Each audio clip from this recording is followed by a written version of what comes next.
कई श्रोताओं द्वारा हमसे प्रश्न पूछा गया कि क्या जन्म, विवाह और मृत्यु पहले से निर्धारित है। तो इसका उत्तर है जी हाँ, बिल्कुल। जन्म, मृत्यु और विवाह ये पहले से ही निर्धारित है, जो कि ब्रह्मा के द्वारा निर्धारित किया गया है। जैसे कि इंसान जन्म लेता है, जन्म के बाद अपना कर्म करता है, कर्म करने के बाद उसकी मृत्यु होती है, वो पुनर्जन्म लेता है। अगर वो दोबारा जन्म लेता है तो उसका जो पुराना कर्म है उसे हम कहते हैं प्रारब्ध। प्रारब्ध आपका अच्छा भी हो सकता है, बुरा भी हो सकता है। अगर बुरा प्रारब्ध है आपका तो अगले जन्म में इसे भोगना ही पड़ेगा। इससे बचने का भी उपाय है।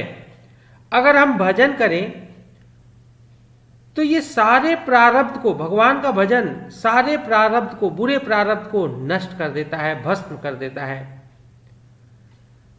और इसी जन्म में अगर हम भगवान में लीन हो जाएं तो हम जन्म और मृत्यु के चक्कर में ही नहीं पड़ेंगे। कहते ना कि जीवन मरण हानि लाभ जस अपजस विधि हाथ, मतलब ये 6 चीजें, जीवन मरण यश अपजस हानि लाभ, ये हमारे हाथ में नहीं है, ये विधाता के हाथ में है, ब्रह्मा जी के हाथ में है। अर्थात जन्म से लेकर मृत्यु तक आदमी हानि लाभ जस अपजस जो कुछ भी अर्जित करता है उसमें उसका कोई बस नहीं है। ये सिर्फ और सिर्फ विधाता पे निर्भर करता है। विधाता की जब जैसी इच्छा हुआ करती है तब उसे उसी प्रकार की व्यक्ति को लाभ हानि उठानी पड़ती है, मान अपमान भी सहना पड़ता है।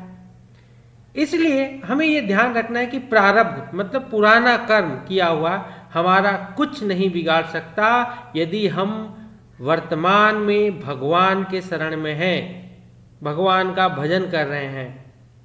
क्योंकि प्रारब्ध ये शरीर पे प्रहार करता है, और जब हमारा शरीर ही भगवान के शरण में है तो जो तलवार जैसा प्रहार होगा ये एक छड़ी जैसा लगेगा। एक बार आप भगवत प्राप्ति को हो गए तो आपको बार बार माता के गर्भ में नहीं आना पड़ेगा। भागवत के भजन के प्रभाव से सारे प्रारब्ध आपके मिट जाएंगे। इसलिए हमें ज्यादा से ज्यादा ये कोशिश करनी चाहिए कि हम भजन करें। भजन ही एकमात्र उपाय है जो हमारे बुरे कर्म को काट सकता है। अगर ईश्वर की इच्छा नहीं होगी तो आप 1 सेकंड के लिए भी श्वास नहीं ले सकते। आपके पास क्यों ना करोड़ों अरबों खरबों रुपए हो, 1 सेकंड का आप श्वास नहीं खरीद सकते।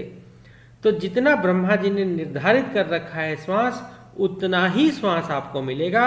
उसी श्वास में आपको भजन करना है, ईश्वर को याद करना है, और जितना याद करेंगे उतना ही आप भगवत प्राप्ति की ओर आगे बढ़ेंगे।